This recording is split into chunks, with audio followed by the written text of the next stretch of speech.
Angeles Rams. Don't worry, I'll wait. As a matter of fact, I'm going to have me a drink. Go ahead.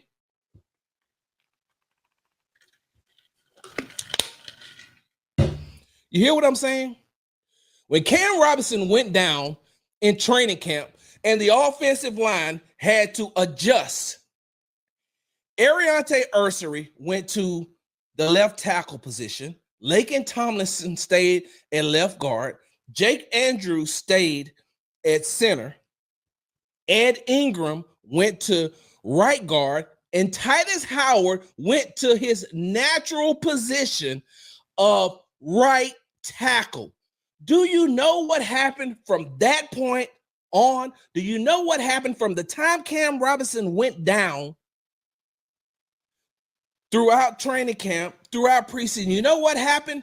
That offensive line started to look better. CJ started to be protected a little bit more, and you could just tell that they were starting to gel. They were able to slow that front seven. And if they can slow their front seven down with that offensive line, then they're ready to take on pretty much everybody else. Not saying that they're going to be successful against everybody else, but by the same token, at least you give CJ a better chance, right? At least you give CJ a better chance. Ariante Ursery is a natural left tackle. Titus Howard is a natural right tackle. I got it written down right here. You know what happened? And this is going to be sad to say, and some of y'all are going to get, mad at me. Don't worry about it. Hit me up.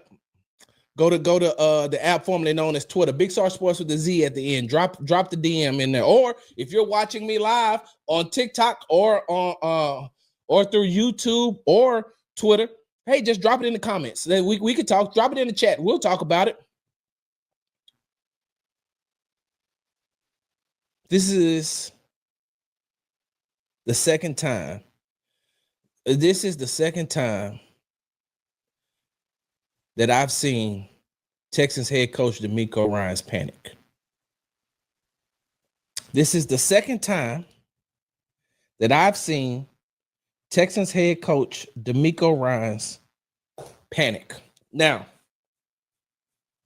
I'm not like some of these other dweebs out there. I'm not like some of these other idiots out there that is calling for DeMeco Ryans to be fired or replaced or even be on the hot seat. I'm not. I think that DeMeco Ryans is one hell of a coach.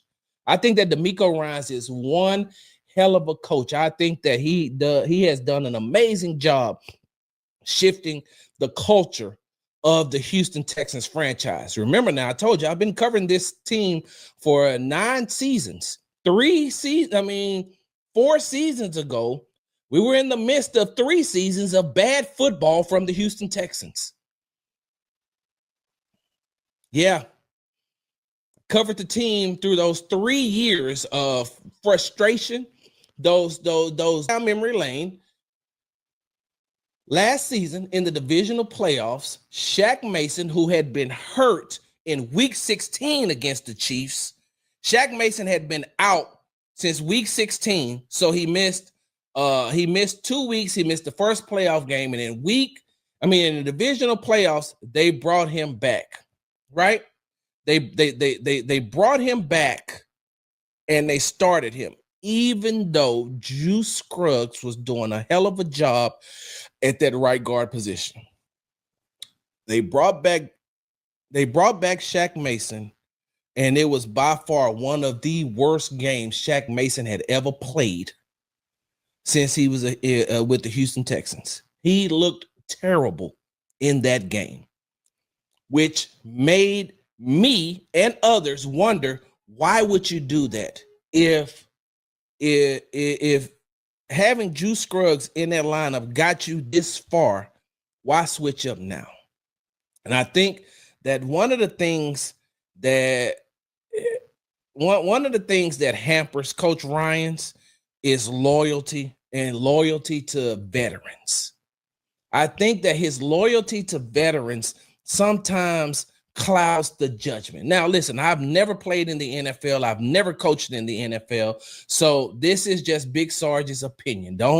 You can take it with a grain of salt. But there was no way that I believe that Shaq Mason should have played in that game against the Kansas City Chiefs, especially when Juice Scruggs had done such a great job of filling in that position. Shaq had been out for a long time, and even when Shaq Mason was healthy, he wasn't playing the best. You could tell that age had caught up to him. He wasn't the Super Bowl champion Shaq Mason, offensive lineman, when he played with the New England Patriots. He had gotten a little bit older, a little bit longer in the tooth, and so, no. Why would you bring him back? And if it ain't broke, don't fix it.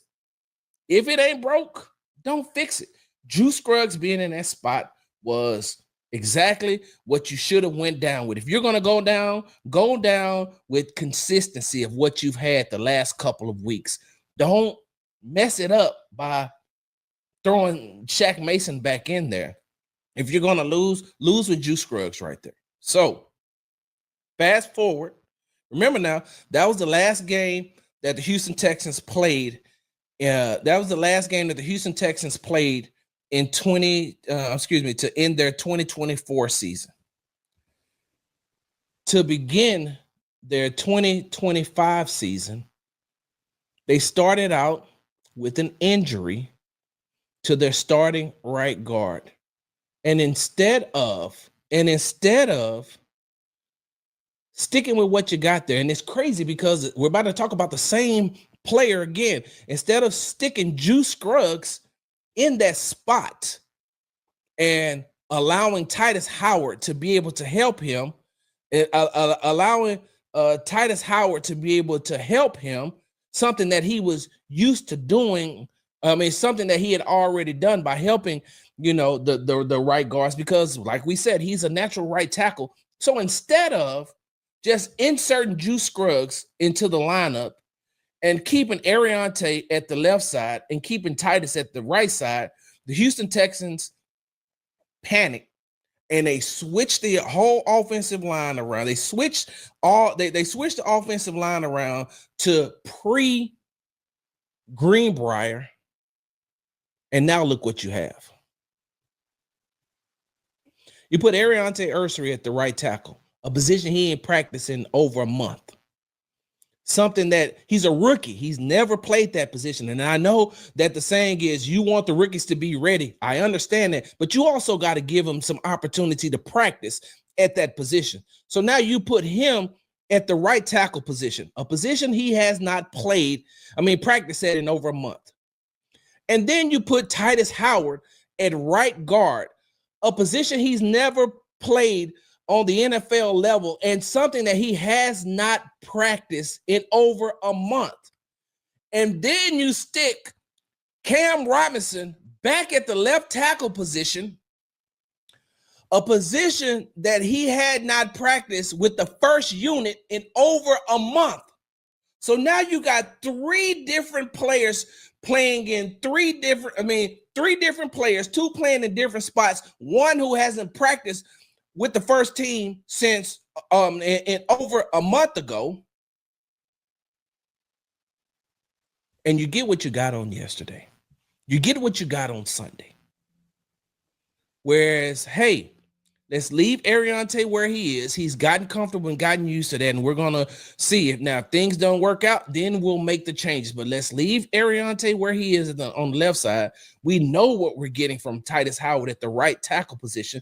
Let's put him over there. Even though in 34 pass snaps, Titus Howard did not give up a quarterback pressure or a sack at the right guard position, because as I've said before, a lot of people don't want to hear this, but Titus Howard is a very good offensive lineman.